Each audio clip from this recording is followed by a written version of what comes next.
हाँ, क्लास 7 में computer subject में आप लोगों का स्वागत है। पहले वीडियो में आप लोग देख चुके हैं कि ऑपरेटिंग सिस्टम की आवश्यकता क्या है, किस लिए ऑपरेटिंग सिस्टम होता है। तो उसकी कुछ बातें हैं जो हाईलाइट की गई हैं कि ऑपरेटिंग सिस्टम के बिना हमारा कंप्यूटर या स्मार्टफोन पहले तो स्टार्ट ही नहीं होगा। इसके अलावा ये सभी तरह के डिवाइसेज को कंट्रोल करता है, नियंत्रित करता है। और बाकी बातें हम लोग पढ़े थे, अभी पढ़ना है functions of operating system. Function क्या है, कार्य क्या है ऑपरेटिंग सिस्टम के। Without operating system your computer will be just metal and plastic. बिना ऑपरेटिंग सिस्टम के आपका कंप्यूटर क्या है, धातु और प्लास्टिक केवल है, उससे ज़्यादा कुछ नहीं है। The main function of operating system is the interface between the user and the computer system.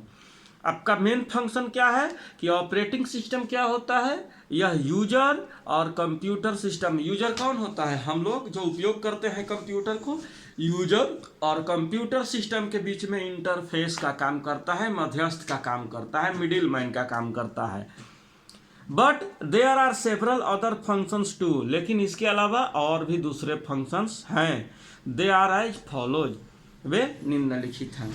User और कंप्यूटर के बीच में ऑपरेटिंग सिस्टम मिडिल मैन का काम करता है। आप लोग भी पहले पढ़ चुके हैं कि कंप्यूटर हम लोगों द्वारा दिए हुए लैंग्वेज को नहीं समझता है, इंस्ट्रक्शन को सीधे सीधे नहीं समझता है। उसको समझाने के लिए ऑपरेटिंग सिस्टम होता है, और ऑपरेटिंग सिस्टम में कंपाइलर, इंटरप्रेटर होते हैं जो कि लैंग्वेज को, यूजर के लैंग्वेज को ट्रांसलेट करते हैं मशीन लैंग्वेज में, और मशीन लैंग्वेज को यूजर के लैंग्वेज में ट्रांसलेट करते हैं।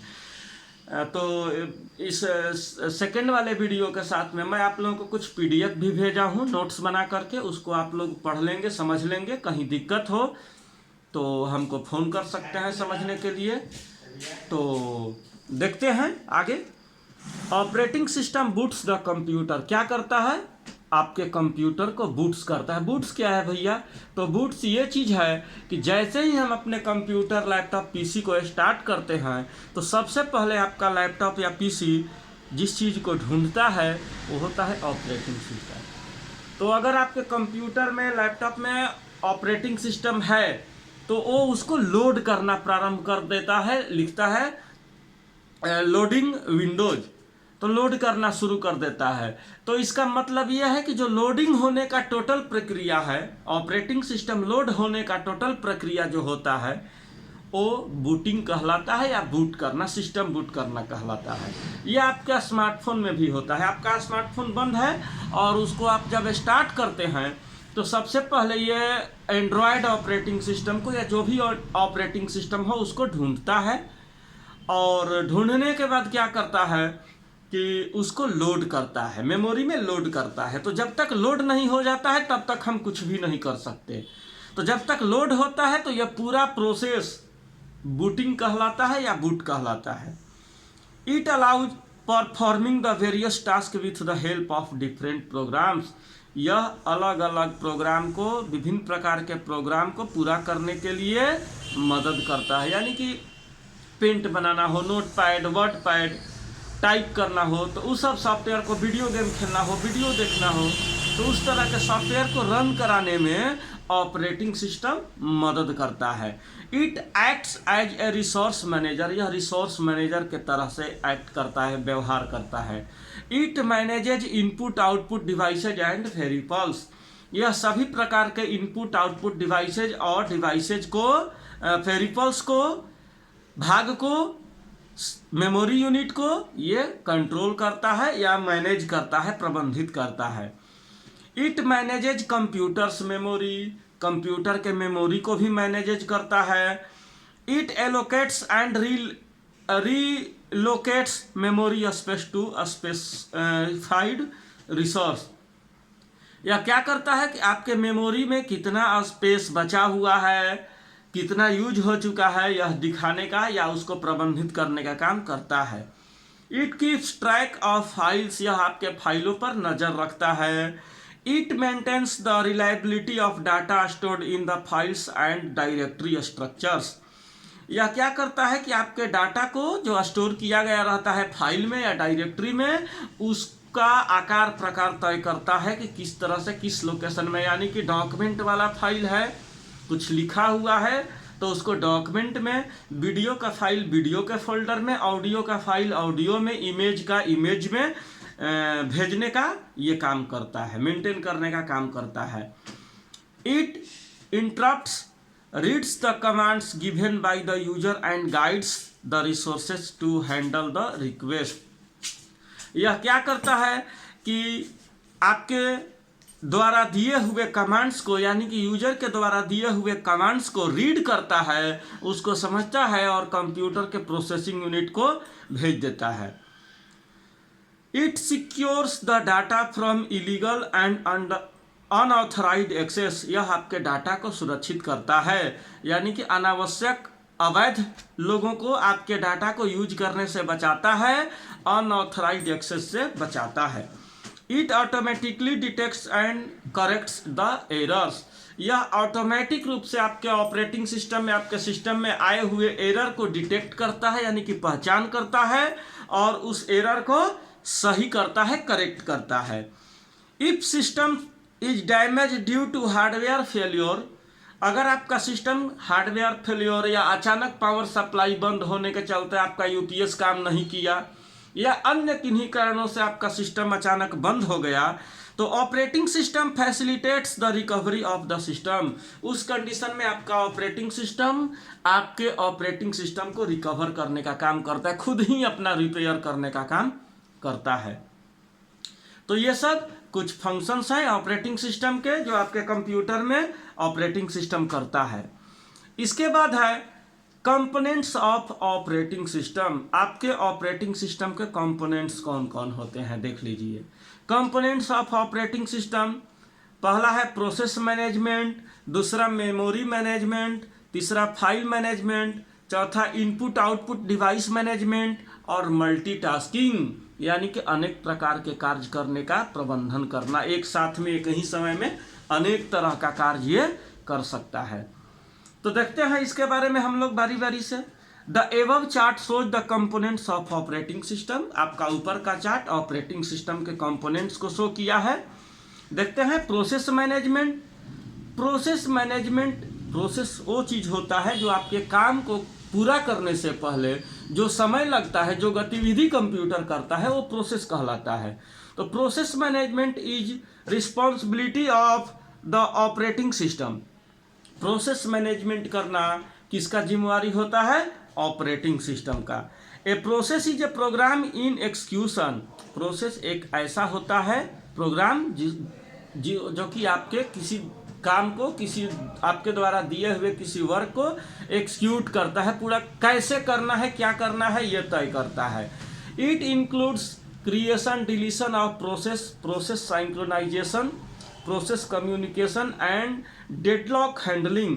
यह क्या करता है कि आपके द्वारा दिए हुए इंस्ट्रक्शंस को, डाटा को क्रिएट करता है, डिलीट करने का काम करता है, उसको सिंक्रोनाइज करता है, यानी कि किस तरह से पूरा करना है, इंस्ट्रक्शन के किस तरह का इंस्ट्रक्शंस के अनुसार पूरा करना है। ये टोटल तमाम तरह का काम प्रोसेस मैनेजमेंट ऑपरेटिंग सिस्टम करता है।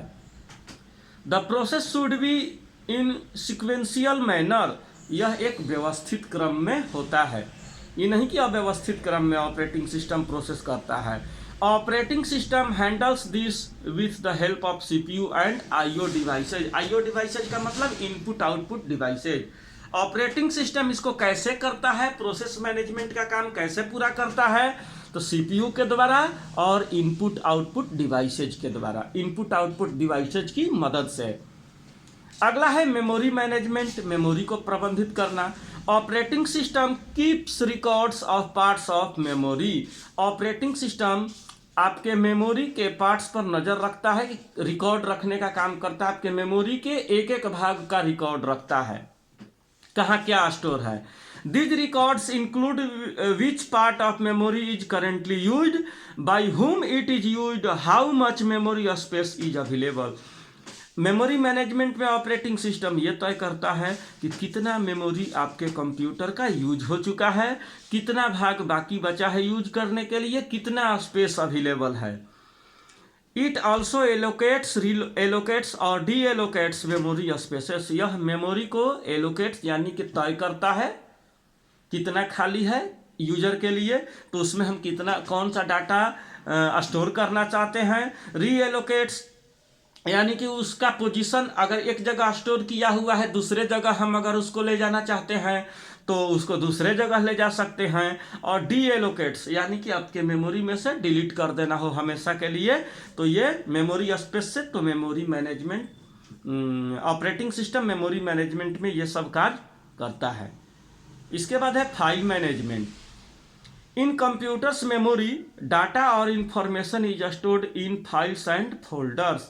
यानी कि जैसा कि आप लोग भी जानते हैं, कंप्यूटर मेमोरी में डाटा और इंफॉर्मेशन फाइल और फोल्डर के रूप में स्टोर्ड होता है, इकट्ठा किया गया रहता है। Operating system is responsible for the creation deletion of files and directories. कौन रिस्पॉन्सिबल होता है, कौन जिम्मेवार होता है क्रिएट या डिलीट करने के लिए फाइल या डायरेक्टरी को? Operating system. ऑपरेटिंग सिस्टम ही किसी फाइल को क्रिएट या डिलीट करने में, मैनेजमेंट करने में जिम्मेवार होता है। It supports hierarchical file system. It also helps to take back up in secondary storage media. It also updates and retrieves files. यह क्या करता है, आपके फाइल सिस्टम को सही रूप में प्रबंधित करता है।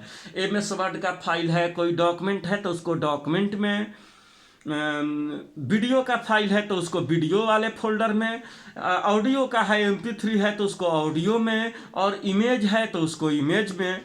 ये सब काम ऑपरेटिंग सिस्टम फाइल मैनेजमेंट के अंतर्गत करता है। इसके अलावा यह आपके सेकेंडरी स्टोरेज मीडिया को, सेकेंडरी स्टोरेज मीडिया क्या होता है, CD, hard disk, floppy, pen drive, उसके मीडिया को भी मैनेजमेंट करने का, और हार्ड डिस्क के डाटा को, CD के डाटा को बैकअप करने का प्रबंधन करता है ऑपरेटिंग सिस्टम। तो ये क्या करता है कि सेकेंडरी डाटा को आप प्रबंधित करता है बैकअप करने का, यानी कि कभी अगर आपका ऑपरेटिंग सिस्टम फेल हो गया, मेमोरी फेल हो गया, तो उसको आप प्राप्त कर सकते हैं पेन ड्राइव में या CD में या DVD में बैकअप कर सकते हैं। It also updates and retrieves files. यह फाइल को हमेशा अपडेट करते रहता है। Input output device management. Input output device management का काम ऑपरेटिंग सिस्टम करता है। Operating system decides which programme can use which hardware. Operating system यह तय करता है कि कौन सा प्रोग्राम किस हार्डवेयर के लिए यूज किया जाएगा, किस हार्डवेयर की सहायता से यूज किया जाएगा। Operating system takes help of device drivers and firmware to manage input and output device. Operating system क्या करता है कि यह अलग अलग ड्राइवर्स को, फर्मवेयर को मैनेज करता है अलग अलग इनपुट आउटपुट डिवाइस के लिए। इसका मतलब यह है कि जैसे समझ लीजिए, जब आप कोई नया डिवाइस अपने कंप्यूटर से अटैच करते हैं फर्स्ट बार, तो सबसे पहले आपका ऑपरेटिंग सिस्टम उसको क्या करता है कि उसके ड्राइवर को ढूंढता है। ड्राइवर यानी कि एक ऐसा सॉफ्टवेयर होता है जो आपके नए डिवाइस को आपके कंप्यूटर से परिचय कराता है, अन्यथा आपका कंप्यूटर उस ड्राइवर को पहचानेगा नहीं। मान लीजिए आप नया प्रिंटर खरीद के लाए, जैसे ही उसको अपने सिस्टम से कनेक्ट करेंगे तो वो ड्राइवर की मांग करेगा। अगर आपके कंप्यूटर में ड्राइवर है तब तो लोड हो जाएगा और प्रिंटर काम करना शुरू कर देगा। अगर नहीं है तो आपको नेट से डाउनलोड करना होगा या CD, DVD, पेन ड्राइव में कॉपी करके लाना होगा और उसको रन कराना होगा। तो ये होता है ड्राइवर। इसके अलावा मल्टीटास्किंग यानी कि अनेक तरह का काम करने वाला। Multitasking means running many computer programs on the same machine. Multitasking का मतलब है कि एक ही समय में बहुत सारा कंप्यूटर प्रोग्राम कंप्यूटर मशीन में रन कराना एक ही समय में। Operating system decides which program should get access to CPU and memory. Operating system ये डिसाइड करता है कि कौन सा प्रोग्राम CPU और मेमोरी के द्वारा सबसे पहले एक्सेस किया जाएगा या सभी का सभी एक ही साथ में एक्सेस किया जाएगा। ये ऑपरेटिंग सिस्टम डिसाइड करता है। तो आज के वीडियो में बस इतना ही। अगले वीडियो में हम लोग पॉपुलर ऑपरेटिंग सिस्टम के बारे में पढ़ेंगे। और पॉपुलर ऑपरेटिंग सिस्टम में सबसे ज़्यादा पॉपुलर अगर कोई है तो माइक्रोसॉफ्ट कॉरपोरेशन का विंडोज़ है, उसके बारे में देखेंगे। आइकन्स के बारे में शट डाउन कंप्यूटर करने के लिए देखेंगे। फाइल्स फोल्डर दिया हुआ है, तो ये सब तमाम चीज़ अगले वीडियो में देखेंगे। अभी के लिए इतना ही। Thank you.